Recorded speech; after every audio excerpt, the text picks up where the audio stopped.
খাদানে ধস নেমে পাথর চাপা পড়ে মৃত্যু হলো 3 খাদান শ্রমিকের। ঘটনায় গুরুতর জখম হয়েছেন আরও এক শ্রমিক। তাকে উদ্ধার করে বর্ধমান মেডিকেল কলেজ ও হাসপাতালে পাঠানো হয়েছে। ঘটনাটি ঘটেছে বীরভূমের নলহাটি থানার মহিষাগড়িয়া গ্রাম সংলগ্ন পাথর খাদানে। জানা গিয়েছে আজ বেলা 10টা নাগাদ ঝাড়খণ্ড সীমানা লাগোয়া বীরভূমের নলহাটি থানার মহিষাগড়িয়া গ্রাম সংলগ্ন পাথর খাদানে পাথর ভাঙার কাজ করছিলেন। সেই সময় পাথর খাদানে পাথরের ধস নামে। সেই ধসে পাথর চাপা পড়েন সেখানে কর্মরত 4 জন পাথর খাদানের শ্রমিক। ঘটনাস্থলে মৃত্যু হয় 3 শ্রমিকের। মৃতদের নাম মুকেশ বাল, কমল মৃদ্ধা, একজনের নাম এখনো জানা যায়নি। ঘটনায় গুরুতর আহত হন আরও একজন শ্রমিক। মৃত 3 শ্রমিকের মৃতদেহ উদ্ধার করে ময়না তদন্তের জন্য রামপুরহাট গভর্নমেন্ট মেডিকেল কলেজ ও হাসপাতালের মর্গে পাঠিয়েছে নলহাটি থানার পুলিশ। গরিব মেয়ে, ওরা বাগানে কাজে যেত, চুলমারি বাগানে। যে ঠিকাদার ওনার নাম হলো জাকির হোসেন, আর আমার ভাস্তি মেয়ে, ওনার আমি জেঠো।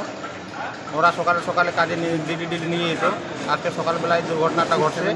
কারণ হয়েছে কি, তার আগে ঝুলেছিল, ড্রাইভার দেখতে পারে নাই।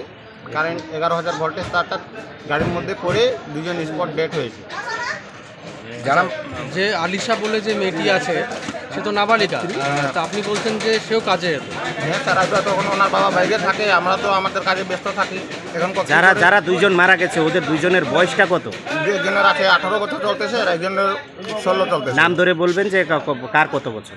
রাধিকাটা 17, 18, আর আলিশাটা আছে তো 16। আচ্ছা, কে কাজে নিয়ে যাচ্ছিল? জাকির।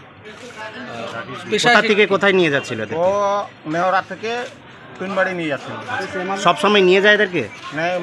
মোটামুটি সপ্তাহে সবসময় নিয়ে যায়। আচ্ছা, কি কাজে কি কাজের জন্য? ও বাগানে পাটি কোথায় তুলতে হয়, পাটি তোলার জন্য নিয়ে যায়। আচ্ছা, যারা মারা গেছে তার বাবা কি করেন? ওনার বাবাটা এমনি গরিব আছে, ও বাইরে কাজ করে।